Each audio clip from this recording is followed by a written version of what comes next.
going on, Jeromes? It's a beautiful day for another 7-round Vikings mock draft. Now, you may be asking yourself, why do you do so many of these mock drafts? Well, we like doing them because doing it well, because it's a way to explore different value points of the draft, different names, different scenarios. It's a good time. So here's what's been going on. Vikings in free agency, and then sign Ryan Tannehill as quarterback too.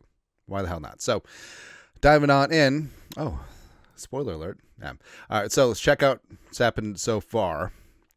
Ward, Hunter, Membu, Genti Ford to the Patriots. I feel like that could happen. It's possible. Abdul Qadir, Michael Williams, Will Campbell, Tyler Warren, Mason Graham, Tet, Shamar Stewart, Hadi, Jahdae Barron goes to the Dolphins. Will Johnson goes to the Colts. Wow. Beasley, new defensive backfield mate. Mike Green, Donovan goes to the Cardinals. Jalon Walker goes to the Bengals. Yeah, they need some defense. They need some cheap defense. Kenneth Grant, Emin Wari. Kind of stinks, but Emin Wari with Winfield Jr., come on, baby. Josh Simmons goes to the Broncos. Agbuka goes to the Steelers. It means that they're probably getting rid of Pickens, right? Yeah, Starks goes to the chart. Starks and Derwin together? That's good, man. Tyler Booker goes to the Packers. What are they going to do with Elton Jenkins then? Move back to tackle? Yeah. Anyways, the Vikings at 24. So, a lot of options. So, LB3.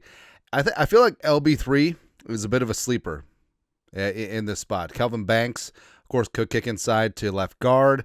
Derek Hammond is an absolute stud. And even though the Vikings did get Hargrave as well as Jonathan Allen, I mean, so young influx of talent along the defensive line could and should be a priority. Walter Nolan, Matthew Golden, Amari Hampton, Zabel, Loveland, of course, blah, blah, blah. All right, so what do we do? Got a couple options. 5 trade offers. So we got the Rams at 26 and the Commies at 29. What ideally would like to stay in the first round. So let's see what the Rams can do. Hey, less need. F them picks. You don't have a second. Less excited. Commies have a second. They don't have a third. Let's see what the Rams can do. All right. So we will offer 24 for 26, obviously, and 90. 55% chance. All right, 90. And I want a bunch of your back end picks. So 195, 201, 202. It says 36% chance of going through it. And hence. One more time. Fine. We'll take away 195. And then. All right, so moving down 2 spots now. Is this realistic? Don't know, don't care. Moving on. So they came out for James Pierce. Ooh. They're getting after things. So Byron Young, Jared Verse, James Pierce. Why not? Matthew Golden goes to the Texans. They definitely need some wide receiver help. So the rest of the way, I mean, do we just take Harmon? I feel like we should. Another trade-off for the Cowboys at 44. It's a big drop from 26. It's a big drop. So I'm going to need a pound of flesh. It's going to cost you, Chief.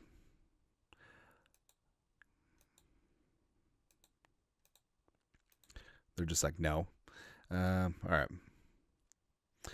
right, so 26, moving down 18 spots to 44. For 76, 149 at future third. 39% chance. It went through. All right, so the line, it's going to cost you, Chief, is from the movie Mr. Baseball. Tom Selleck. It's a great movie. All right, so here we are at 44 chilling. And I know people are going to be mad. Oh, you passed up a lot of value. Don't worry about it. So we ended up with 3 third-round picks, also a second-round pick at 44, 2 fifths, 3 6. Oh, maybe we should get one of those 6-rounders. All right, so we got Trey Amos there. Siobhan Rell is there as well. That rhymes. Scattaboo. Judkins. Restrepo would be fun. I mean, this is so neat because we're never in this stage of the draft. Omar Norman Lott. Oh, he's my dude. He's my guy. Azrae, Caleb Johnson, Benjamin Morrison. Man. All right, so in this spot, I think we're going to hold it. Oh, do we want to come up for a couple of them? Because that's something that I want to do. Yeah. All right, so it comes down to Amos or Revell for me. I think it is pretty close overall. And Revell is coming off of that ACL, so there is some concern there. Except I think that, first off, Kwesi loves the medical guys, especially ones that are draft stock just going down just a smidge. just a smidge because of the injury. But if he had stayed healthy, I think he would have been in the conversation with Will Johnson as the second corner off the board. I truly believe that. So I think that Rell, given his traits, given his upside, in this spot we're going with him. But don't get me wrong, Trey Amos is an absolute stud as well. The pride of Bama and Ole Miss. Go get some. Now, back on the clock at 76. Back up in that S with the resurrection. Chris Paul. Terrace Ferguson. RJ Harvey. Castro. Phillips. Oh, we're back in Phillips range. Yeah, it's been a while since we've been in Phillips range, since he had been going in that sort of dead period for the Vikings. So Phillips is sitting there chilling. I kind of want to go that direction. So Phillips, Tennessee, Maryland, 6'1", 318, plays with leverage and wins, former wrestler, tested fine, 16 pressures, 2 tackles for loss. I think that in terms of suturing up the interior defensive line, so we got Harrison Phillips and then the understudy Jordan Phillips, working that middle, and more of a run stuffer than a pass rusher at this time. But that's something that you can definitely expand out from that tree. So just adding some size and stability in the middle. Jordan Phillips, you are a Viking in at 76. All right, so Giddens is there. Milum. Milum's going to be able to kick inside pretty nicely. I think that he potentially could be your starting left tackle. Charles Grant is in that mix. Same thing with Belton. Tez Johnson. I actually really like Tez Johnson. I know that a lot of people don't. Yeah. Isaiah is there. Jared Wilson. Deanna. I mean, I go back and forth on Deanna Walker. Like, part of me says, yeah, he's going to be a dude. Part of me is just like, this is not going to work at all. So Wyatt Milum is going to be a bit of a project for the Vikings. So could you say that he's better suited for a gap scheme as opposed to zone? Sure, but he does check the box athletically just enough where he's not going to be a total liability in outside zone. Even though, yes, left guard, generally you want him to be a smidge more athletic than the right guard, but so it is what it is. And Milum, he's 6'6", 313. He's a great offensive tackle, but does have shortish arms, a bit of a Joe Staley type player, but having him kick inside, he's thick, he's strong, he's got anchor, and I feel like that's been the Vikings trending. That's the name of the game, where outside zone is great, but you look at Kelly, look at Will Fries, like they're not your prototypical outside zone interior offensive lineman either. It's more about holding the ground, being strong at the line of scrimmage, and that's exactly what Milum does. So bring him on in. Woo! I like it, man. All right, so we're still up 97. I mean, I can't really pass up on my guy, can I? Well, let's see. I want a couple of dudes here. So I want Peebles, and I do want Makuba, as we're wont to do in this spot. So, or do we just pass on Makuba? No, we can't do that. Can't do that. All right, so Andrew Makuba. So him and Billy Bowman, pound for pound, are two of my favorite players in this draft. And Makuba is a little bit undersized, but has great versatility. He originally started at Clemson, transferred to Texas, and is just a dude. I mean, 6 foot, $190, 89.7 PFF coverage grade last year, 5 interceptions, 6 passes broken up. He hits like a freight train, which may be a little bit concerning, given his size, but he's just a lot of fun. Pure center fielder. Come on in. Helping take the sting out of losing Beasy. All right. 5 picks left. All right. We're going to do whatever the hell we want at this point. What pick is this? 139? All right. So what do we do here? So, I mean, tight end is a bit of a need. Definitely need to go running back as well. But there's a specific running back that I want and that we're going to get. So Mitchell Evans, the pride of Notre Dame, 6'5", 258. Good hands. Bit of a, hate to say that, reminds you a little bit of Kyle Rudolph, but he kind of does. Like more of a box out type tight end. He's not going to run away with you, but solid inline blocker as well. Good catch radius. 43 catches, 421, and 3 touchdowns last year. Ran a 4.7 40. So Mitchell Evans, like he's not like the sexy move or joker tight end, but a rock solid meat and potatoes inline tight end. Definitely does have some value. So now at 149, I mean, I'm just going to start cooking. I'm going to start going out and getting my freaking guys. So at running back, going down an earlier round, Marcus Yarns, the Pride of Delaware. Now, a lot of people have picked him up as sort of their super sleeper in this running back class, especially the fantasy guys. But the Pride of Delaware, yes, so coming in out of a little bit lower level of competition. He's 5'11" to $190, built a little bit skinny, and he does kind of remind you of Bucky Irving, right? 844 yards rushing, 6 touchdowns last year. 940 yards, 15 touchdowns in 2023, and it's a bit of a gamble, but certainly it does have some upside and a solid as a receiver as well, and adding him as a running back 3 behind Aaron Jones as well as Jordan Mason certainly could help. Tootin is there too, but like I said, we're dedicated to exploring the space a little bit. Shuck is going to be long gone, but I kind of do want a quarterback. Do we just pass it? Now, picked up Tannehill, but you always want that young developmental quarterback. And Brady Cook, he's got tools. Like he's got great athleticism, has a good arm, quick release.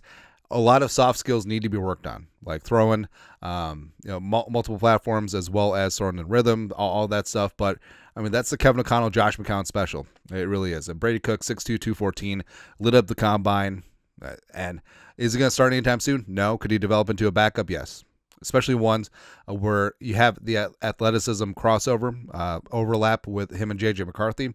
So there you go. You call a similar game for both of them. 2 left. All right, so what do we do? Ollie Gordon is there. Jalen Smith. Could double down on corner. Would love that. Jake Majors is my guy. I mean, we could just take Jay Higgins, a bit of a stud too. Jackie Slater. If we want to try a small school offensive lineman. What do we do? All right, so I'm just going to take our guy, Jake Majors, the Pride of Texas, multi-year starter at center for the Longhorns. Hook him, 6'3", 315, team captain, does have a decent anchor, 1 sack allowed in 3 years, block for Ewers and Manning. And I think that, could he be, the next sort of Jonathan Sullivan, late round draft pick, turned into starting center? Sure. Could he be Burke adjacent? Lighter version, sure. Lastly, got pick 202. What do we do now? All right, so we sort of hit. We got the nose tackle. Don't really have the pass rushing D tackle as of yet. We got the corner. Got a couple offensive linemen. Do we get a receiver? Let's look. Ricky Wyatt, Jimmy Horn, Sam Brown, Will Shepard, Weiss, Kyron Lacey, yeah, I know. Brew McCoy, Con Felton, could go that route. Moose. Or, here's what we're going to do. We're actually going to have some fun for a freaking change in these mock drafts. So, Rhonda Gatson II. So his pops was a really solid receiver back in the day with the Dolphins. Big time hands. I always remember that. But, so Junior is listed as a tight end. He's not really a tight end. Right, he's not like Mitchell Evans. He's not about that inline blocking life. He really is more of a large slot, a big slot receiver. And Gatson, 6'5", 243.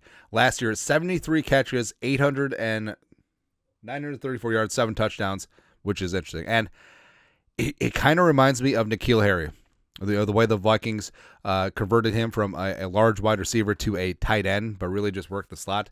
I think Gatson could be that guy. So he's a bit of a receiver tight end hybrid, but he's a big body, big hands, huge catch radius, and someone who clearly can just get buckets. So Rhonda Gatson II. Welcome on in. You're a Viking. All right. So I know we didn't really get the pass rushing defensive tackle, but we did get Jordan Phillips solidifying that inside. So it is what it is. But pretty happy with how things turned out. So even though, yes, Kwesi with the multiple trade downs, I think could potentially drive some fans crazy, but with this haul, I am mad. So Siobhan Rell, as long as the ACL is good to go, I think that he has a chance to be cornerback 1 potential. Jordan Phillips is going to add some steadiness to that nose tackle spot and just some solidness to that defensive line. Milum's a bit of a gamble because you're reducing him inside to guard, but he does fit that mold where, yeah, can run outside zone, but a lot of gap as well. We're going to punch some dudes in the face. Makuba, I mean, what else can I say? Makuba's one of my favorite players in the draft. Absolute crush on him. Mitchell Evans, Rudy adjacent. solid inline blocker, decent receiver as well. Marcus Yarns, this is the gamble too. But Yarns behind Aaron Jones as well as Jordan Mason, I kind of like that. And Yarns does have a chance to fill out a little bit as well as get acclimated to higher level competition, although he did do well in the senior stuff. Brady Cook, super athletic quarterback 3 project. Jake Majors, maybe he'll get into the post Ryan Kelly center derby with Juergens, and then Aranda Gatz in the second. A big receiver. Don't really treat him as a tight end. Just a big slot matchup nightmare, big catch radius, and someone that can certainly help out a little J.J. McCarthy. So that's it. 7-round of Vikings mock draft. A lot of movement. A lot of moving parts, man. But let us know your thoughts. Our thoughts, comment section. You guys are the best. You know what to do. Skol, production value.